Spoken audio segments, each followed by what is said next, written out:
Arrancamos, si le parece, con tema Corte Suprema. La semana que viene van a empezar a ir a declarar los ejercitados, los diferentes testimonios en la comisión de juicio político.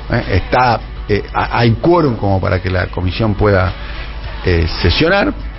También están los votos como para sacar un dictamen. No está el quórum para poder tratarlo eventualmente en el recinto, lo cual implicaría que sería toda una maniobra que en algún momento va a entrar en un callejón sin salida desde el punto de vista procesal. Pero desde el punto de vista político se va a generar por primera vez, se va a generar una instancia institucional por primera vez de inicio a un juicio de la Corte. ¿Cómo lo interpretás, Amado? A mí me parece que es una gran actitud política por varios motivos. Como vos bien decís, quizá en algún momento llegue una encrucijada, pero desde este programa veníamos planteando la necesidad de que la población pueda conocer este tipo de cosas que están sucediendo a gran escala. Y ¿te acordás que habíamos pedido inclusive que citaran a los participantes de los famosos chats y del viaje al lago escondido a una comisión bicameral? Bueno, se decidió ir por algo que es superador, me parece que es el inicio del proceso del juicio político, en el cual se va a poder desbaratar y desentrañar todo esta utilización del sistema de justicia en contra de las grandes mayorías y sobre todo para un entramado que ya es tildado de pero mafioso. A ver, teniendo en cuenta que en algún momento el trámite del juicio entrará en un terreno infértil, ¿no? Porque en un momento... En un terreno parlamentario infértil. Políticamente excede la cuestión parlamentaria. Políticamente veremos. Claro. A ver, políticamente veremos. Porque tampoco... Vamos a ver, tampoco hay una... Pero para, Daniel, dos cosas que nosotros veníamos pidiendo. Una es que hay que dar aquellas batallas que aparentemente no se pueden ganar también. Bien. Ahí me parece que hay una nueva actitud. En la narrativa de Alberto dijo no hay que apelar a las derrotas dignas, ¿no? Él un poco, casi podemos decir... Bueno, pero ahora está impulsando esto. Y la pregunta, a ver, apelo a la sinceridad de ustedes. Sí. A la sinceridad de ustedes. ¿Cuál es la razón por la cual encara? Porque, a ver, en la política es casi una cuestión elemental, una cuestión central, es el manejo de los tiempos, ¿no? Llegar, sí. Es como claro. Tenés que ser como un central en el fútbol, no podés llegar ni un segundo antes ni un segundo después. Claro, bueno, si llegás antes... A los Simón, ¿te acordás de Juan Simón? Exactamente. Bueno, Aracre, un tiempito bárbaro, se metió justo ahora Bueno, es el mejor momento, muy relevante. Bueno, pero la llegada de Aracre marca, de alguna manera... pone en blanco sobre negro la posición que tiene el gobierno sobre determinados temas. Simón. Por eso.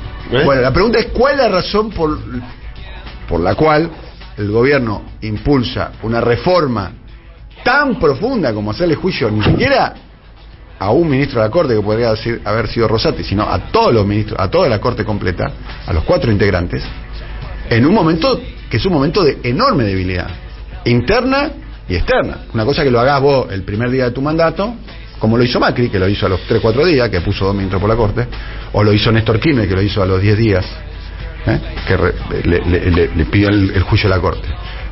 Ustedes, que son los que saben, Artemio, Amado, los escucho. El tema de la debilidad después lo discutimos. Yo creo que el gobierno tiene un impasse, efectivamente no está en su momento de esplendor, pero lo que tiene enfrente no está en su mejor momento tampoco. El tema de la debilidad lo podemos discutir. Creo que el gobierno tiene fortalezas para exhibir. ¿Cuál es? No el gobierno entendido como un todo. Bueno, yo creo que el pivot de la fortaleza electoral y política del gobierno es la gestión de Axel Kicillof en provincia, que está muy bien evaluada. Hoy está ganando provincial, pero podés llamar a cualquier consultor que más o menos yo no diría objetivo, pero que no esté sesgado, y muestra que la percepción comunitaria sobre Kicillof es muy buena y que no afloja por abajo de los 8 Está puntos. bien, pero... Varios factores en esto. Primero, la gestión, el carisma de Kicillof, que lo tiene, y después porque no aflojan los libertarios. y una muy mala elección de candidatos por parte de Juntos por el Cambio para provincia. Además, no tienen un candidato potente. Yo pensaba que a esta altura, yo me equivoqué, los libertarios, como quieran llamarlo, no sé, poner el nombre que quieran, la ultraderecha, estaban desaparecidos. Sin embargo, siguen rindiendo en términos electorales entre 18 y 20. Bueno, a nivel nacional, Milei pareciera ser que está cerca de los 15 puntos. En provincia de Buenos Aires, Esper tiene cerca de 10 puntos. Esos votos son todos votos que drena juntos, y además tienen un candidato muy poco potente. El caso de Santilli no funciona en provincia de Buenos Aires, y Axel tiene no funciona, pero ganó en el 21, ¿eh? Sí, bueno, pero funcionó, ¿no? Pero en el 21 no había el impacto que tienen hoy los libertarios en el escenario sacaron electoral. Dos diputados sí, pero no estaba a nivel nacional, estaba en provincia de Buenos Aires, creo que estaba más flojo, y no estaba Axel como candidato.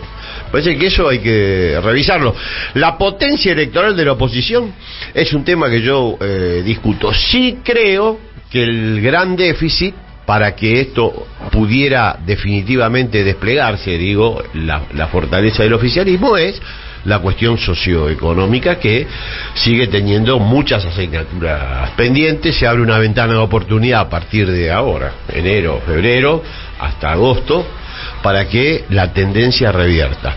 Lo que se observa es que sigue habiendo problemas en esa dimensión graves. La canasta por arriba del IPC, que ya está por arriba del 100%, alimentos, bebidas, la canasta básica, salario por abajo de la inflación, jubilaciones, pensiones, eso lo seguimos teniendo como déficit, y una distribución del ingreso muy compleja. Pero bueno, ese tema, si querés, después lo discutimos puntualmente, pero quisiera yo no afirmar con tanta contundencia la fortaleza electoral de la oposición y, contrario sensu, viste que dije contrario sensu, la debilidad del gobierno nacional, porque no me parece real.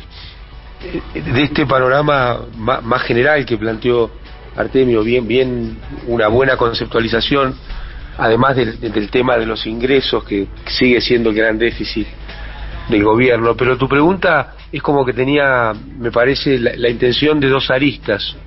Una, el momentum, y la otra, el por qué, ¿no? Porque algo que 3 años era evidente, porque la situación no cambió mucho respecto a cómo funcionó el sistema de administración de leyes en la Argentina, y de la cantidad de atropellos que hacen algunos jueces y algunos fiscales. ¿Por qué se elige este momento? No, el tema, yo lo que, a ver, en los momentos lo maneja el presidente claramente. El tema es la eficacia y el resultado. O sea, bueno, si vos me decís, esperé 3 años para que salga bien, yo me callo la boca, pero 3 años para que no salga. Por eso, en política, ¿qué es que salga bien? ¿No? Y ahí te haría una consideración primero, que muchas veces es necesario tomar medidas en momentos de debilidad. Yo te diría que el momento que se tomó la decisión de las AFJP, por ejemplo, en un momento de aparente debilidad del gobierno después de la derrota de la 125. ¿Vos estás comparando esto con la AFJP? No, vos hablabas de la toma de decisión en debilidad de medidas importantes.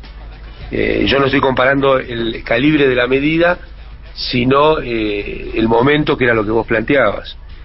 Y me parece que es razonable tomar medidas drásticas en momentos difíciles, porque eso te puede permitir cambiar la agenda desde el punto de vista político. Primer tema. Pero déjame poner un asterisco en lo que estás diciendo. Digamos, primero, sí, en la gestión de Néstor, y especialmente la de Cristina, salir con medidas disruptivas en momentos de debilidad era una impronta. En el gobierno de Alberto, no. Me paro un segundo, porque ya estoy recibiendo mensajes a favor del conversatorio. Así que bueno. Bueno, está muy bien. Vamos a hacer un punto. Vamos a sumar. Y oyentes. Me parece muy bien. Mandarle un abrazo muy grande a todos. Vamos a hacer un punto. Vamos a hacer un punto. Tenemos tiempo. Pero retomando esto. Sí. Vamos a retomar esto. Pero vamos a saludarlo. Hagamos un puntito y vamos a saludarlo. Vamos a sumarlo al. Pero me faltaba el segundo antes de saludar al invitado sorpresa. Bueno. Que es que, más allá de que esto no tenga eficacia en términos de concreción, puede ser una forma de plantear un programa electoral para el próximo gobierno, y una forma muy concreta de plantear un programa electoral que en este marco no estuvo en estos 3 años. Eso otro tema que me gustaría también, ¿viste? Porque ahora se está poniendo de moda diciendo no había programa electoral, no había contrato electoral.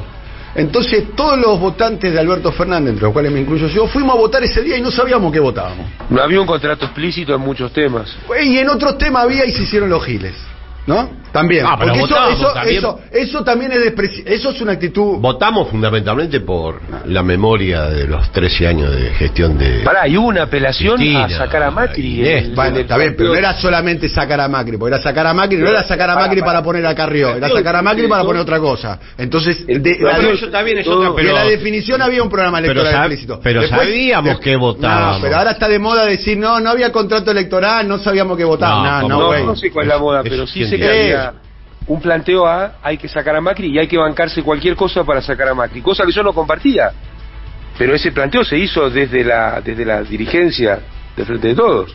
Bien. Pero Amado, vos coincidirás conmigo que el plexo del consenso que se obtuvo en 2019 fue, por un lado, la memoria reciente del desastre de Macri, pero fundamentalmente también era volver los 13 años de gestión de todos Por eso fue tan nefasto el volver mejores. No todos Artemio. Volver mejores no es eso. Por eso era de Capilla. Acá siempre hay una política. El candidato decía volver mejores. Pero escúchame, eso que tiene que ver con. Pero qué tiene que ver con lo que opina la gente. Pero por favor, el 90% de los votos de ellos correspondían a un sector que había avalado con su presencia y con. Sí, pero el eslogan volver mejores también. Estoy de acuerdo, fue un eslogan. Y lo de Cristina no se puede, no acá, eso también otra barbaridad. Pero eso no se puede imputar a la sociedad. Al que votó al Frente de Todo, no votó por eso. Bien. Estaba hablando de los dirigentes igual. Vamos a saludar. Las alturas, le decía Perón. Bueno, las alturas. Sí. Vamos a saludar a Alfredo Serrano Mancilla, titular de la SEA. Querido Alfredo, muy bueno. Uso y abuso de la nota sobre el centro político no existe porque cada tanto revive eso.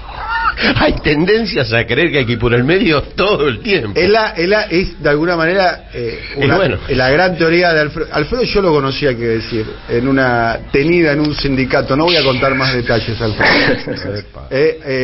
Durante el gobierno de Macri, y me acuerdo que vos ahí un poco desplegaste detalles de un informe que estaba haciendo la CELAC, que va un poco en el sentido de lo que rescata, de lo que decís vos, Artemio, Alfredo, que en aquel momento estábamos hablando el ascenso de Bolsonaro, Macri a velocidad crucero, o sea, un Macri fortalecido, no le había llegado la crisis del final del 17 y la corrida en esta charla en el sindicato. En esa charla del sindicato, que yo la tengo muy presente, y vos dijiste América Latina, y es el tema por el cual queremos hablar con vos, es un territorio en disputa. Y no es que las hegemonías, los procesos populistas están en eclipse, sino que está en disputa. Bueno, algo que después se terminó verificando para un lado y para el otro, ¿no? Porque para un lado en el sentido de que, bueno, el progresismo volvió en Argentina, pero también puede volver la derecha. Ganó Lula, pero tiene sus condicionamientos. Ganó Castillo, en ese momento no era ni siquiera una hipótesis Castillo. Después recibió un golpe de Estado. Claramente sigue siendo un territorio en disputa, Alfredo. El proceso de Bolivia no deja de ser un campo de disputa. Claramente. Alfredo, te escuchamos. Hola Dani, hola Amado, hola Artemio, ¿qué tal estáis? Bueno, sí, creo que a veces miramos las coyunturas sin perspectiva y solemos cantar victorias anticipadas con una victoria electoral o lo contrario. Cuando hay un golpe de Estado o una derrota electoral o un golpe judicial, pensamos que las identidades políticas desaparecen. Creo que a veces vamos muy al calor de los grandes titulares de los medios de comunicación, y cuando le pones un poco de perspectiva, ni siquiera ahora es que existe una hegemonía progresista en América Latina, pero tampoco en el 2015 había una derrota del progresismo como se pintaba. Entonces hay disputa porque cuando uno gana las elecciones hay poderes que siguen estando, viviendo, gobernando y mandando, y ese pulso, y un buen ejemplo os estaba escuchando, es México, como a pesar de la popularidad, del apoyo ciudadano de Andrés Manuel López Obrador, de que pareciera que en las próximas elecciones la sucesión va a ir exclusivamente al interior de Morena, a pesar de todo eso, bueno, eso no implica que hayan desaparecido los poderes económicos en contra, los poderes internacionales, los poderes mediáticos, y me parece que eso hay que ponerlo en perspectiva para leer lo que pasa en la Argentina o lo que pasa en el Perú a día de hoy. Y Alfredo, Alfredo mismo Cristina ahí dice que interna- cuando asumís el gobierno tenés el 25% del poder y el resto, bueno, obviamente está disperso en otros aparatos, en otras instancias. Pero en yo- esas disputas de sentido que planteabas, Alfredo, se ven hasta en los distintos candidatos que podrían aparecer, si bien estamos de acuerdo que básicamente el triunfo sería para Morena en la próxima elección, también hay distintos perfiles en los candidatos. Hay distintos perfiles con distintos matices, pero yo creo que es fantástico que la discusión sea al interior de Morena, porque eso significa un pasito más en la ganancia de hegemonía. Hay matices, hay diferencias, pero yo creo que es preferible las diferencias de matices que puede haber entre Claudia Sheinbaum, la alcaldesa de Ciudad de México, y Marcelo Ebrard, el actual canciller, porque creo que hay una suerte de tronco, de factor común, que me parece que no hay que minusvalorar. No es el caso. Yo creo que a veces, Amado conoce bien, Dani también, Artemio también, me parece que a veces usamos categorías muy similares en todos los países porque nos ayuda a entender países que no entendemos. Es decir, yo me niego a aceptar que Marcelo Ebrard es nada que se le aproxime a Lenín Moreno. Claro. Ni Luis Arce es nada que se le aproxime a Lenín Moreno. O sea, digo porque escuchas uno a veces categorías para entender países lejanos que no entiende. Yo siempre pongo el mismo ejemplo, creo que lo hablaba con Dani estos días en México, que me sorprende gente hablando de México, tú no porque conoces muy bien, que no serían capaces de citar 4 estados. Lo mismo ha ocurrido históricamente con Venezuela, lo cual siempre es sorprendente, con un mínimo test de preguntarle por, no sé, dónde queda Maracay y no saber dónde queda, o si Valencia está en Venezuela o en Colombia y no tener ni la más remota idea. Y bueno, eso sí llama la atención, y a veces utilizamos, insisto, eso, este es igual que aquel, este es igual que el otro. Yo creo que ahí debemos ser muy cuidadosos porque no, creo que Morena ha dado paso agigantados, mucha valentía en estos 4 años, interior y exterior, y me parece que es un ejemplo para seguir, ¿no? Para aprender, y aprender con H intercalada de lo que viene haciendo. Sí, yo traía este ejemplo ponzoñoso a propósito. ¿Cuál? Por el proceso en el que va a entrar Argentina, ¿no? Donde, bueno, va a haber que encontrar algunos parámetros de unidad, pero en algún esquema de sentido de esa unidad. Sí, pero me es parece verdad, que ahí va a es estar verdad. gran parte de la discusión política que arranca ya mismo. Es complejo. Por ejemplo, la nota tuya, Alfredo, ¿te acordás que termina señalando, todavía no estaba en la elección de Brasil, cuando la que está publicada acá en Argentina, los peligros de no observar la inexistencia del centro político en el futuro del despliegue político de Brasil? Bueno, Lula mostró que efectivamente la complejidad de esa formación es muy importante, que no conviene utilizar parámetros, lo que decías vos, extrapolados del comportamiento de otros países para aplicarlos de manera automática. Lineal. Claro, y trivial a otros, porque mirá la actitud de Lula. Pongamos un ejemplo. El Ministerio de Comunicaciones, que regula las comunicaciones y los vínculos con los medios de comunicación, estamos hablando de algo estratégico, ¿no? Claramente, ¿no? Lula, dentro del reparto de ministerios, el sistema brasileño es un sistema presidencialista parlamentario de alguna manera, porque el presidente generalmente no logra la mayoría necesaria. Muteemos por favor, me parece que hay que mutear algún micrófono, si es posible, puede ser, porque está un sonido ambiente. Gracias. Bueno, el sistema parlamentario, que necesita, el presidente no tiene la mayoría propia como para avanzar con los diferentes proyectos, necesita de alguna manera utilizar el poder ejecutivo y los ministerios para ir logrando mayorías. Bueno, eso para no traspolar. Bueno, el Ministerio de Comunicaciones de Brasil, Lula se lo terminó dando a un partido que se llama Unión Brasil, que es el partido del cual fue candidato y electo senador Sergio Moro por el estado de Paraná. O sea, el partido de Sergio Moro hoy está en el gobierno de Lula. Para entender de alguna manera, para poner un ejemplo al razonamiento que vos estás poniendo en marcha, y para entender el nivel de restricción que tiene Lula. Lula podría haber elegido otro camino, claramente, no lo eligió. Claramente que Lula eligió el camino que eligió históricamente, que es el camino Lula. Ahora, la respuesta frente al alzamiento fue ejemplar. Fue con una fortaleza política que no se corresponde con los análisis previos acerca de la construcción. Si querés lo profundizamos otro de día. Lula. Si querés lo profundizamos. Primero vamos a ver las consecuencias con el paso del tiempo. Bueno. Vamos a ver la consecuencia con el paso del tiempo. Sí. Lo que sí está claro es que las condiciones por las cuales se terminaron dando el alzamiento, el intento de golpe de Estado, para mí siguen existiendo. Para mí siguen existiendo. Pero la respuesta de Lula fue, y de un conjunto importante de funcionarios del gobierno, fue contundente. Acá quisieron matar a la vicepresidenta, no hubo una respuesta similar. No, entonces hay que poner las cuestiones en su justo.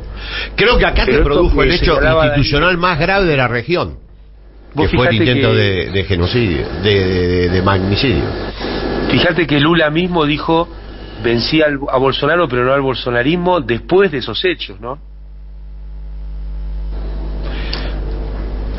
Bueno, 20 minutos para las 10 de la mañana. Arrancamos con los audios, ¿les parece?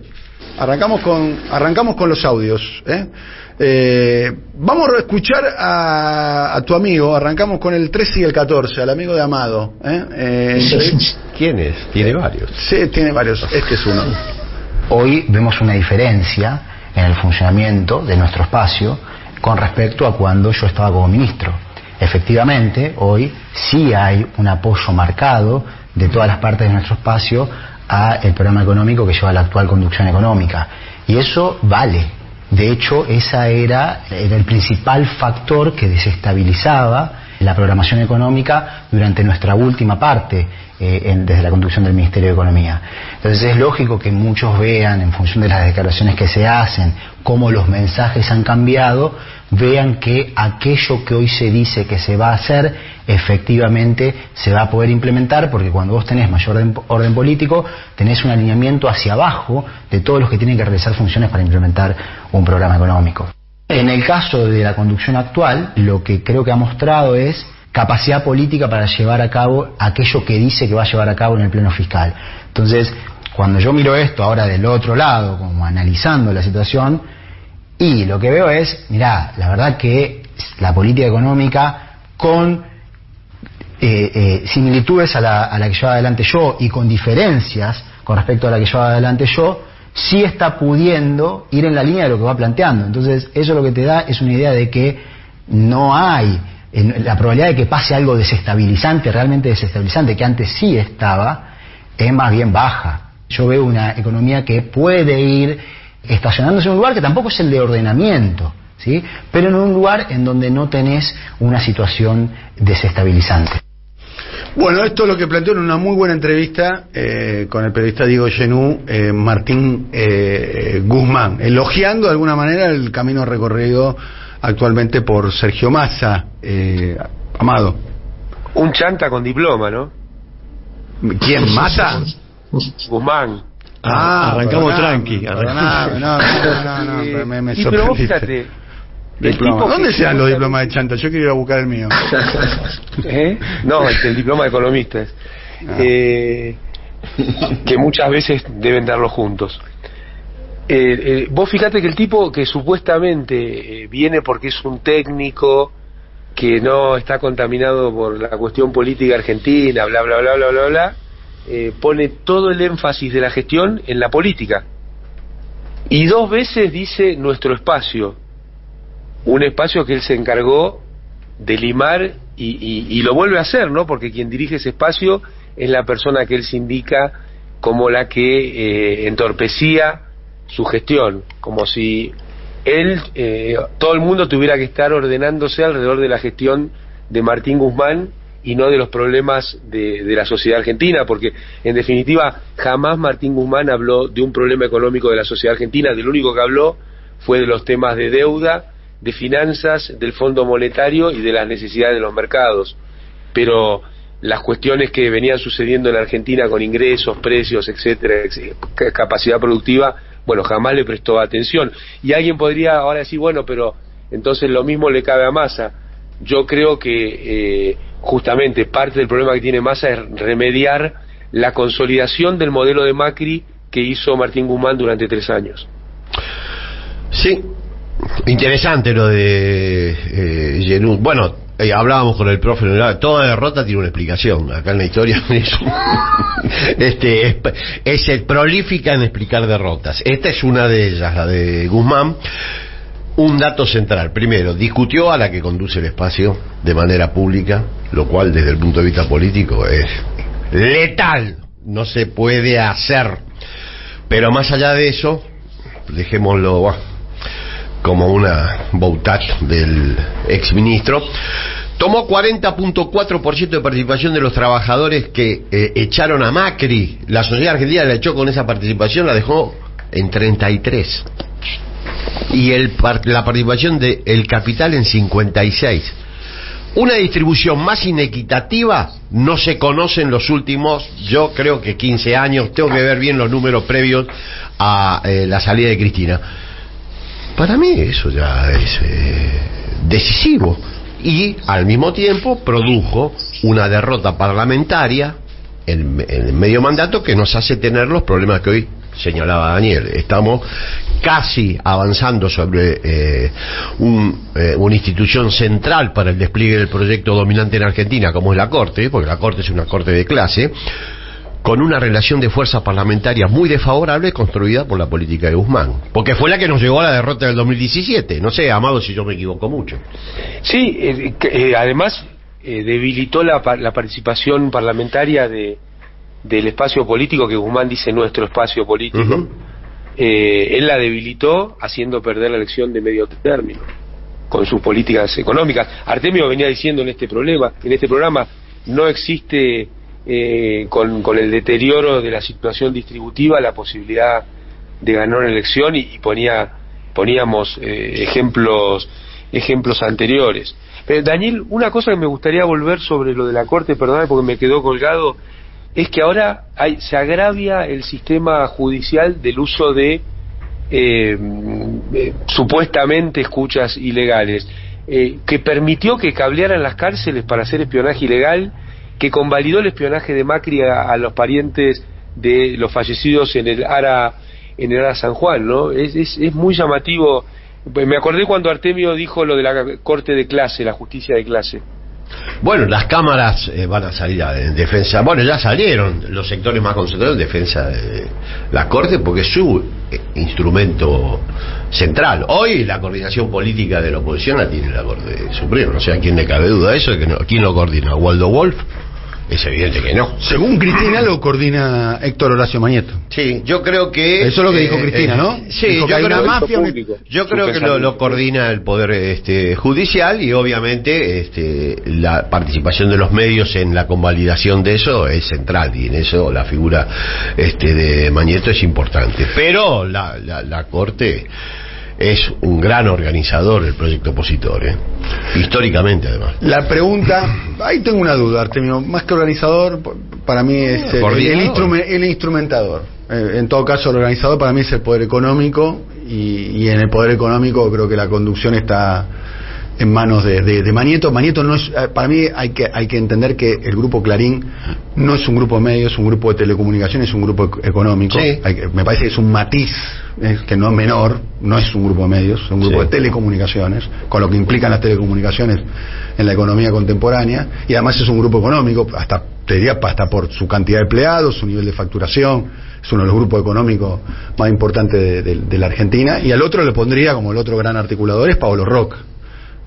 Bueno. Sí, agregarle a esto que decís vos, Daniel, que es tal cual, que es una actividad económica que coordina y digamos tiene gran influencia sobre cómo funcionan las demás, ¿no? Absolutamente. Sí, pero sin el aparato represivo judicial. Sí, claro. Con un liderazgo como el de Cristina, toda esa coordinación. Por eso digo que para mí el aparato judicial es el instrumento. Volviendo a Milagro Sala, quería un poquito cerrar el episodio Milagro Sala, porque 7 años detenida, ¿no? Está completamente normalizado la situación judicial de Milagro Sala, y yo creo que se visibilizaba mucho más la situación de Milagro Sala cuando gobernaba Macri que lo que pasó a Alberto. De hecho, Alberto la iba a visitar cuando era presidente, y después cuando fue presidente creo que la fue a visitar una sola vez, cuando estuvo creo que internada y demás, pero no asumió el problema de Milagro Sala desde el minuto 1, no asumió, y así va a terminar, De hecho, yo creo que la condena y proscripción de Cristina, la precuela de la condena y proscripción de Cristina, es la negación de Milagro Sala, entre otras cuestiones, y la negación de la existencia de presos políticos en la Argentina. Negación que hizo Santiago Cafiero, que era jefe de gabinete. No lo hizo un personaje menor. No lo hizo un personaje menor. Dijo, en la Argentina no hay presos políticos. Bueno, de la negación de los presos políticos, la precuela de eso, la secuela es el intento, esto es un análisis, una opinión, el intento de homicidio de Cristina, que es el hecho parteaguas de la historia argentina, del cual nadie quiere hablar con profundidad. Para mí de hecho no está esclarecido. No está esclarecido el financiamiento. Está investigado. No está. Se instaló en la agenda con la centralidad que tiene. Absolutamente. Bien. ¿Vos conocés un hecho institucional más grave que el intento? Te estoy diciendo que para mí es el hecho parteaguas de la historia argentina. No se puede que creer. Todavía no nos damos cuenta la dimensión, la profundidad de que le hayan disparado a Cristina a 20 centímetros de su rostro 2 veces y que la bala no salió. Si la bala, le pusimos la mano en el picaporte de la puerta del infierno. O sea, así es. Eso es grave y la reacción posterior. Y la reacción posterior es peor todavía. Es peor. De todo el sistema, De todo el sistema. Sí. Porque lo contrario, bueno, uno puede entender. Pero lo de este lado, el presidente estuvo 15 días y a los 15 días volvió con la boludicita de la interna. Sí. Está con la... ¿Entendés? Todo el sistema político. No estuvo a la altura de la dimensión de lo que significa la vuelta del elemento de la eliminación física del adversario, que es lo que hubiese implicado el magnicidio. No, es mi opinión. Esto es una opinión. Bueno, yo como una opinión coincido y creo que ese dato es central y se ha banalizado y no se ha considerado con la centralidad que tuvo. Para mí es gravísimo. Imagínate a Cristina recorriendo. Imagínate a Cristina recorriendo el país sabiendo que puede aparecer un loco pero que además el riesgo no se conjuró. No. La ausencia de reacción, ¿qué te hace como efecto? Reproducir las condiciones de riesgo. Voy a dar algunos datos socioeconómicos porque así salimos de este tema. Dale, por favor. Que es realmente grave. ¿Qué tenemos acá? Aumento del RIPTE, salarios en el 2022. Explícale a mi tía las Sara, remuneraciones imponibles a trabajadores estables, RIPTE. A los trabajadores formales. ¿Cuánto aumentaron? 88.41. La inflación 94.8. 2022. Esto es cifra oficial, sí. ANSES, Ministerio de Trabajo. No hay más, sí, las consultoras. 2022, punto. Las jubilaciones sin los bonos, aclaro que impactaron sobre la mínima y un poquito más, aumentaron un 72.5. O sea, todo por abajo de la inflación. Cuando lo analizamos con respecto a la canasta, bueno, la canasta básica aumentó un 100.3.8, la de indigencia, la de alimentos, y la ampliada 100.3. Por arriba de ese 94.8 que ya dejaba abajo a jubilaciones y salarios. O sea, es un complejo en términos socioeconómicos que hay que resolver. Entonces no extraña esto, en la valorización de una canasta para 4 personas en el GBA, la última de diciembre, por el INDEC, valuada, el hogar tipo 2 de 4 personas, es de 152.512 pesos. Y el salario promedio que marca el Ministerio de Desarrollo Productivo para el 12 de diciembre del 2022, salario promedio formal, público y privado, no es de 152.512 como la canasta, es de 154.364. Estamos en una situación crítica, donde los salarios formales, privados y públicos están en línea con el valor de la canasta. Es lo que te dice todo el mundo. Laburo lo mismo, vivo peor. Bueno. ¿Tenés trabajo? Sí, tenés trabajo. Laburo lo mismo, vivo peor. Y por último, o laburás más para quizás vivir igual, pero laburando 4 o 5 horas más, tiene un laburo más. Pero Artemio, la mitad... Lo que nos pasa más o menos a todos. El promedio. La mitad, pero bueno, por eso, la mitad de los laburantes están por debajo de la canasta. Prácticamente. Por supuesto. Y el salario que más se repite no es 154.000, sino 85.000. Y estamos hablando del universo formal, privado y público. Claro. Si agregamos el informal, que es el 37% de la P. Cerca el micrófono, por favor, querido amigo. Y acá. Los cuentapropistas, que es una forma encubierta. Que no tienen paritaria. No tienen paritaria. No tienen con quién. La forma que encontraron durante el macrismo de encubrir también el aumento de la informalidad, que fue brutal. Pero con esto cierro. Cuando Cristina se retira, según la Universidad de José C. Paz, hay varios cálculos, la cifra tiene otro, pero no importa, es la misma tendencia. con 45.2% de participación de los trabajadores. Macri es derrotado con el 40.2%. En 2021 el Frente de Todos es derrotado con la participación del 37.5%. La última información que disponemos... No lo digas. Como dice el doctor cuando te quiere revisar. Diga 33. Sí, 33. O sea, hay una pérdida de 12 puntos de participación de los trabajadores. Pero como nada se pierde y todo se transforma... Me quiero detener un punto. Sí. De repetir la progresión 2019, Macri yéndose. 40. 2021, el Frente de Todos perdiendo la intermedia. 37. ¿Y ahora? 33. 32. O sea, la progresión de distribución del ingreso es menor que la del 2021 cuando se perdió. Sí. Yo creo en la eficacia electoral de la distribución del ingreso, no como única variable, porque imagínate que en el 2015 se pierde la elección con una participación de 45 puntos, no soy tan necio. Pero considero que debe ser tenida en cuenta para analizar la perspectiva el tema de la tendencia, electoral. Porque vos, si vos de 33 sentís que está yendo a 37, a 38, 40, vos decís, bueno, la perspectiva de futuro no es buena. Claro. Yo creo que Massa lo sabe muy bien y que tiene una ventana de oportunidad, no para volver a los 46, es imposible, pero para cambiar esto que señalás vos, la tendencia.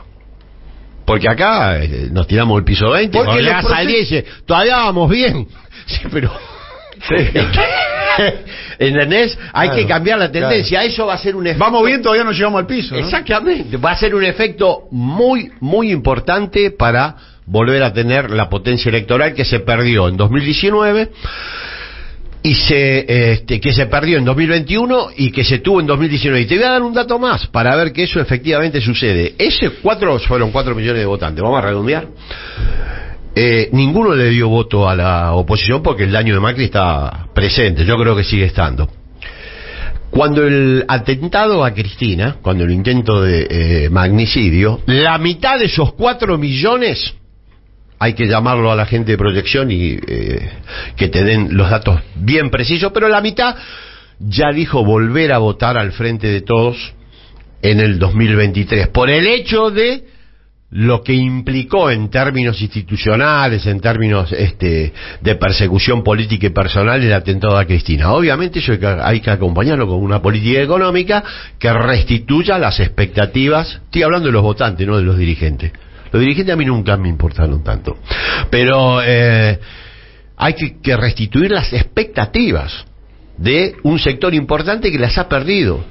No es que se derechizó la sociedad, como dicen muchos analistas sofisticados.